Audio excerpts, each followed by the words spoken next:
Jessy, ¿no crees que hace mucho calor?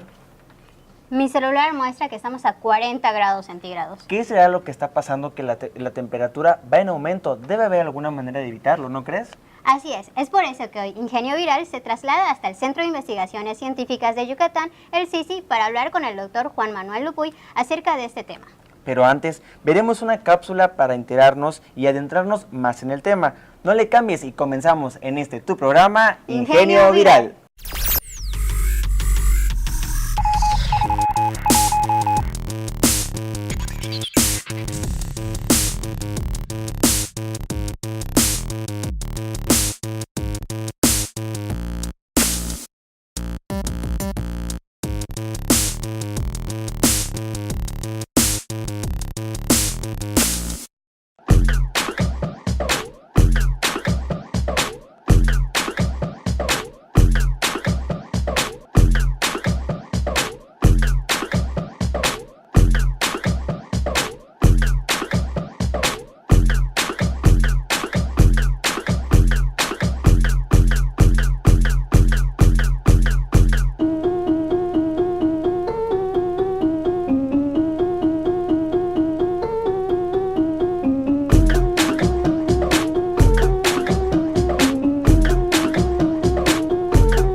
El pasado 30 de septiembre y 1 de octubre, jóvenes provenientes de distintos lugares de la entidad participaron en la Feria de Ciencias e Ingenierías del Estado de Yucatán 2016, el cual se realizó en las instalaciones del Parque Científico Tecnológico.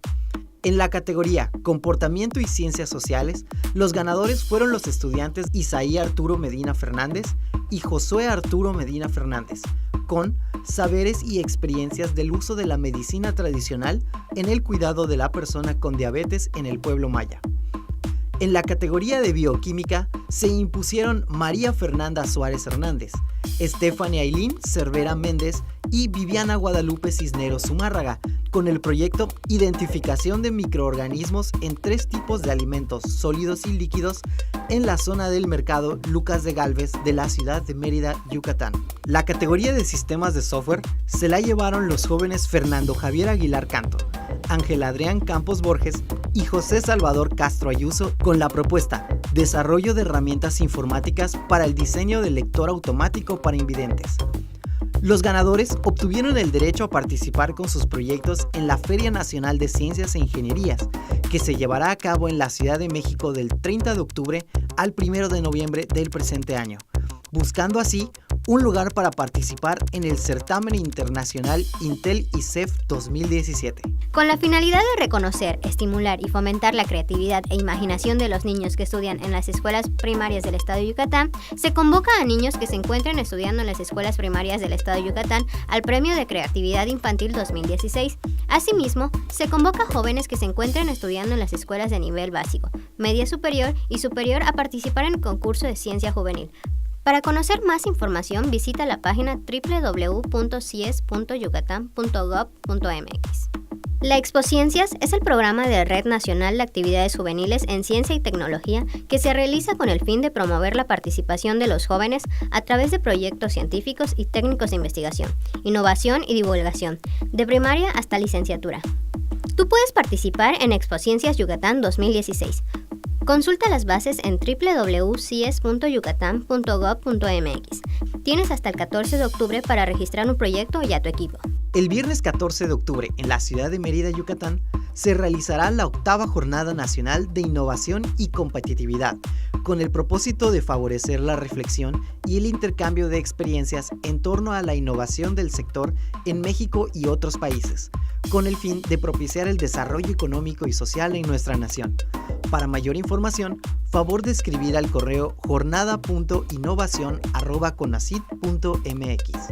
La Secretaría de Investigación, Innovación y Educación Superior, con el apoyo del CONACYT, invitan a la 19ª Feria de Ciencia y Tecnología Yucatán 2016. Cambio climático. Piensa globalmente, actúa localmente. Del 25 al 27 de octubre en el Centro de Convenciones Yucatán Siglo XXI. Para más información, visita www.cies.yucatan.gov.mx o al teléfono 938-0400 extensión 105 y 106. Entrada libre.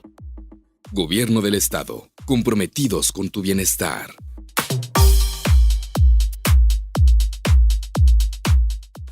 Y ya estamos de vuelta también con el invitado del día de hoy.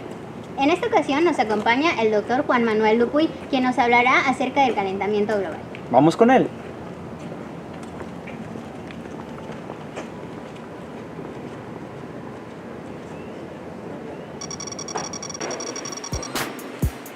Mi nombre es Juan Manuel Dupuy Rada, soy profesor investigador titular de la Unidad de Recursos Naturales del CICI, el Centro de Investigación Científica de Yucatán.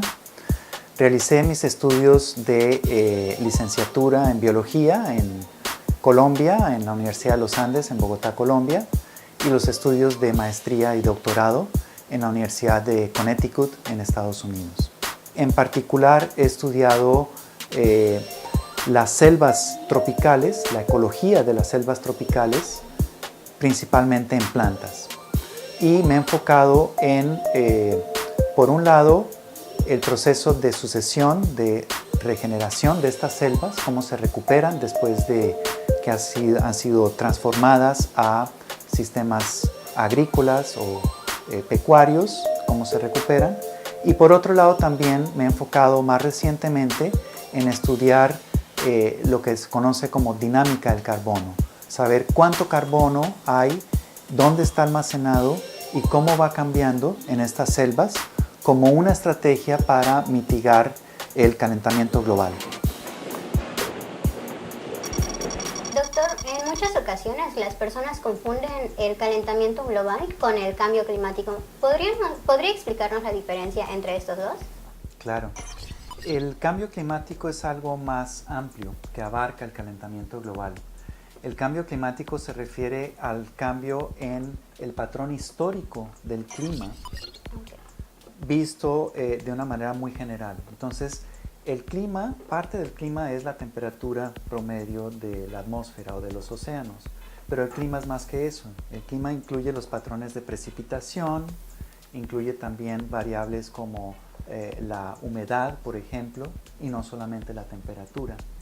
Entonces, el cambio climático se refiere al cambio que ha habido en todo eso a escala global, ¿no? Los patrones de precipitación, sabemos, por ejemplo, que ahora es más frecuente hablar de esto de los años del niño o de la niña, de lo que era antes, ¿no? También hemos visto que hay lugares donde hay grandes sequías o grandes inundaciones. A veces eso se asocia a fenómenos como el niño o la niña. También hemos escuchado de la incidencia de huracanes, que son cada vez más fuertes, ¿no? Eso tiene que ver todo con cambio climático y no solamente con calentamiento global. Son términos relacionados porque el calentamiento global afecta al clima, no solamente afecta a la temperatura.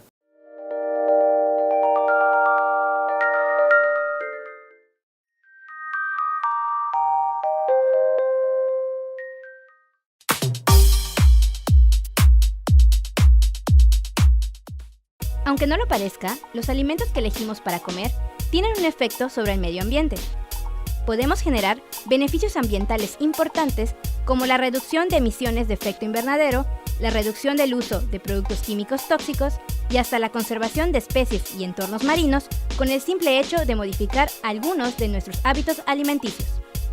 Podemos reducir nuestra huella de carbono evitando o disminuyendo el consumo de ciertos alimentos, sobre todo los que provienen de lo alto de la cadena alimenticia, ya que desde el momento de su producción hasta el momento de su consumo, atraviesan un largo proceso en los que se tiende a utilizar más energía, contribuyendo así al calentamiento global de la Tierra.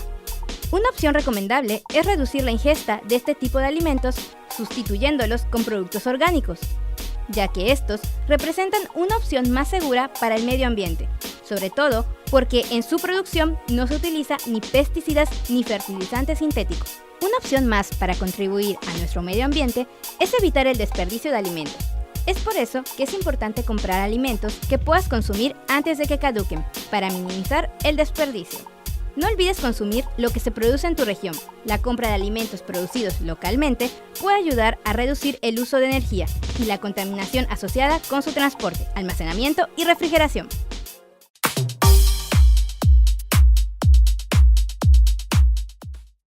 Continuamos en Ingenio Viral y con este tema que es muy importante, el calentamiento global, un fenómeno que afecta a todo nuestro planeta. Así es, y aunque creamos que es un tema que conocemos porque lo hemos visto en las películas y demás, la verdad es que no sabemos cuál es el impacto que realmente tiene en nuestra región. Por eso, no te despegues de tu televisor y acompáñanos con el doctor Juan Manuel Dupuy en la entrevista que tendremos para despejar todas nuestras dudas. Adelante. Ya adentrándonos al tema del día de hoy, comencemos con una pregunta, doctor. ¿Qué es el calentamiento global? Bueno, se conoce como calentamiento global el aumento en la temperatura promedio de la atmósfera y de los océanos a nivel del planeta. Se debe principalmente a un aumento en la concentración de los gases de efecto invernadero que hay en la atmósfera. Son gases que normalmente lo que hacen es atrapar cierto tipo de radiación y reirradiarla hacia la Tierra. Lo que pasa es que estos gases de efecto invernadero tienen diferentes fuentes. Hay unas fuentes que son naturales, que de por sí están en la atmósfera. Por ejemplo, el principal gas de efecto invernadero no es el dióxido de carbono, como mucha gente piensa, es el vapor de agua. Y el vapor de agua, pues, se produce de manera natural en la Tierra, ¿no? Pero hay otros en los que las actividades humanas han influido mucho en los niveles de concentración que hay en la atmósfera actualmente. Justamente el dióxido de carbono, el CO2, el metano, otros como los óxidos nitrosos o óxidos de nitrógeno, han aumentado mucho la concentración como consecuencia de actividades humanas. Entonces podríamos decir que el calentamiento global tiene causas tanto naturales como causas producidas por efectos humanos, ¿no? de actividades humanas. Y ya, por ejemplo, más cercano al tema que yo estudio, que son los bosques o las selvas funcionan naturalmente como algo que absorbe el dióxido de carbono, que es uno de los principales gases de efecto invernadero, a través del proceso de la fotosíntesis, que es lo que realizan las plantas. Pero lo que ocurre es que se está deforestando, se está degradando los bosques, y al hacerlo, en lugar de capturar y almacenar ese dióxido de carbono, secuestrarlo, así lo dicen, lo que se hace es liberarlo a la atmósfera. Entonces, en lugar de que sean parte de la solución al problema del calentamiento global, al deforestar estamos haciendo que los bosques sean parte del problema, aumenten el problema, porque ese carbono que ya estaba capturado y estaba almacenado es liberado de nuevo a la atmósfera. Doctor, ¿qué es la sucesión? La sucesión es un proceso natural que ocurre de manera natural y es como el mecanismo natural que tienen los ecosistemas de recuperación. Son los cambios que ocurren después de que ha habido algún disturbio, alguna perturbación, generalmente a una escala grande, y cómo se va recuperando en este caso, por ejemplo, la vegetación. Lo que yo estudio son las selvas. Entonces, para darte un ejemplo, es común en la península de Yucatán que se tumben las selvas para sembrar cultivos o poner pastizales para ganado. Y algunas veces se abandonan esos terrenos. En el caso de los terrenos agrícolas, el sistema tradicional de la milpa incluía un periodo de barbecho en que abandonaban el campo para justamente que se recuperara la fertilidad del suelo. Bueno, esa recuperación ocurre a través del proceso de sucesión. Esos cambios que hay en la estructura, en la composición, en el funcionamiento de los ecosistemas, después de que ha ocurrido un disturbio, es el proceso de sucesión. Ok. ¿Y qué es la medición del carbono? La medición del carbono consiste en tratar de estimar cuánto carbono hay almacenado y cómo se mueve el carbono entre los diferentes componentes del ecosistema para tratar de entender mejor cuál podría ser su papel, por ejemplo, en mitigar los efectos del calentamiento global.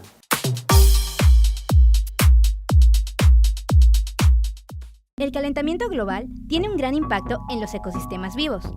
En ocasiones, genera la destrucción y la extinción de diversas especies debido a las bajas probabilidades de adaptación a este cambio tan drástico, generando condiciones poco favorables para su supervivencia, como la destrucción de su hábitat, escasez de alimentos y alteraciones en la temperatura. El calentamiento global puede tener efectos negativos en la flora. Al ser menos móvil que la fauna, los diversos cambios en la temperatura de los ecosistemas pueden ocasionar sequías o, por el otro lado, lluvias excesivas, generando un daño en el sistema de las raíces de la flora. De igual manera, existen múltiples afectaciones a la fauna de nuestro planeta. Muchas especies se ven obligadas a migrar para encontrar condiciones más favorables de supervivencia. Pero este cambio de hábitat no siempre resulta de manera exitosa. En ocasiones, la fauna desplazada viaja a zonas donde tienen poco acceso al agua y a nutrientes vitales para su existencia, lo cual afecta de manera significativa a su salud.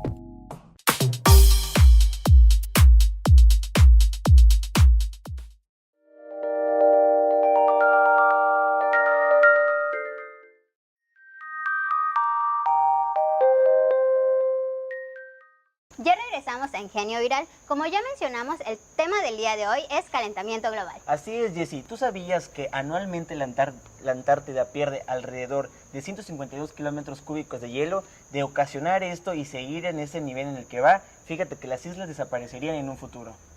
Wow, eso es impresionante. También leí que el aumento de las temperaturas del agua ocasiona un cambio en la alimentación de los tiburones, acercándolos más a la playa, y esto se puede notar especialmente en México y Estados Unidos. Para saber más respecto a este tema y despejar todas nuestras dudas, vamos con el investigador para seguir platicando. ¿Qué te parece? Perfecto. Doctor, ¿cuál es la importancia de las selvas tropicales en México en el fenómeno del calentamiento global? Pues en términos generales, las selvas tropicales en general son el sumidero de carbono más importante terrestre que hay, ¿no? Es decir, dentro de los ecosistemas terrestres, en donde más se captura y almacena carbono del que estaba en la atmósfera, es justamente en las selvas tropicales, ¿no? Eso a nivel mundial. Y en el caso particular de México, pues no es ninguna excepción, ¿no? Como México, siendo un país que tiene una buena porción en el trópico, cumple un papel muy importante en la mitigación del calentamiento global, ¿no? En términos generales, como ya he explicado, es importante evitar que ese carbono que está almacenado en las selvas tropicales, que es donde más carbono hay de los ecosistemas tropicales, es necesario evitar que eso lo emitamos a la atmósfera al deforestar, al quemar, por ejemplo, las selvas, ¿no? Pero también es importante contribuir a que a través del proceso de sucesión, de regeneración, por ejemplo, con estrategias de restauración o de aforestación, capturemos más CO2. Entonces ese es el papel que tienen las selvas en general. Tienen un doble papel. Pueden ayudar a resolver el problema capturando el CO2 que está en la atmósfera, almacenándolo durante mucho tiempo, y por otro lado juegan otro papel si nosotros, en lugar de conservarlas o de ayudarlas a que se recuperen, las estamos talando, las estamos deforestando y quemando, porque ahí, en lugar de ser parte de la solución, las estamos convirtiendo en parte del problema a las selvas y los bosques, ¿no? México es uno de los pocos países que tiene un inventario nacional forestal. En México hay más de 30,000 conglomerados o parcelas que ha establecido la Comisión Nacional Forestal, la CONAFOR, en todo el país, en los diferentes ecosistemas del país terrestres, para monitorear el estado de nuestros bosques y selvas, pero que también se pueden utilizar justamente para estimar esto que les decía, cuánto carbono hay. Tal vez algo que habría que aclarar un poco es qué podemos hacer ante este problema del calentamiento global. Básicamente hay como dos estrategias fundamentales, ¿no? Una tiene que ver con adaptación y la otra tiene que ver con mitigación. La adaptación implica cómo podemos ir modificando las cosas, nosotros como sociedad, por ejemplo, para que nos impacten menos esos cambios, ¿no? Y también cómo podemos ir modificando los mismos ecosistemas naturales, las especies, para que haya la menor pérdida posible de biodiversidad o menor degradación del hábitat, por ejemplo, también, ¿no? Y la otra estrategia es la de mitigación, que implica realmente tratar de reducir las causas, ir a las causas del calentamiento, y entonces puede ser o reducir las emisiones de gases de efecto invernadero, no emitir tantos gases de efecto invernadero que lo que van a hacer es que aumente la temperatura del planeta, o la otra estrategia es hacer algo para que se absorban más gases de efecto invernadero que ya están en la atmósfera, ¿no? Son como dos estrategias, ambas de mitigación. Doctor, ¿cómo podemos acercarnos más a estos temas o cómo podemos saber de los trabajos que usted realiza? Bueno, pues si les interesa lo que yo estoy haciendo en particular, pueden acceder a la página electrónica del CICI, investigación, buscan Unidad de Recursos Naturales. Ahí en personal están todos los datos míos, cuáles son mis líneas de investigación, los proyectos que tengo, publicaciones, incluso si les interesa, ¿no? Un poco más de información. Aparte de eso, yo he estado trabajando en colaboración con otros colegas de aquí del CICI y de otras instituciones del país en justamente la medición y el monitoreo del carbono, en lo que se conocen como sitios de monitoreo intensivo del carbono. Y entonces hay una página donde pueden encontrar esto, www.mrdpequeña.smic. Ahí también pueden encontrar información no solamente sobre el sitio que nosotros estamos estudiando aquí en el CICI, sino otros que hay en el país, ¿no? Ok, doctor, pues muchísimas gracias por acompañarnos el día de hoy. Le agradecemos toda la información que nos compartió y pues nuevamente muchísimas gracias. Con mucho gusto. Muchísimas gracias a todos por acompañarnos el día de hoy. Les recordamos que pueden seguirnos a través de nuestras redes sociales. Búscanos en Facebook y Twitter como Ingenio Viral, así como aparece en tu pantalla. También no se olviden que pueden volver a ver nuestros programas a través de nuestro canal de YouTube. Y en la nueva modalidad Instagram, para que no te olvides de seguirnos. Por supuesto, en todas nuestras plataformas pueden mandarnos comentarios, saludos o algunas observaciones. Nosotros estaremos al tanto de sus comentarios. Ya se está terminando el programa, pero queremos agradecer nuevamente al doctor Juan Manuel por habernos ayudado y orientado en este tema muy importante el día de hoy. Así es, también agradecemos al CICI, el cual está abierto no solo para investigadores, sino también para el público en general. Muchas gracias y nos seguimos viendo en una emisión más de tu programa Ingenio Viral.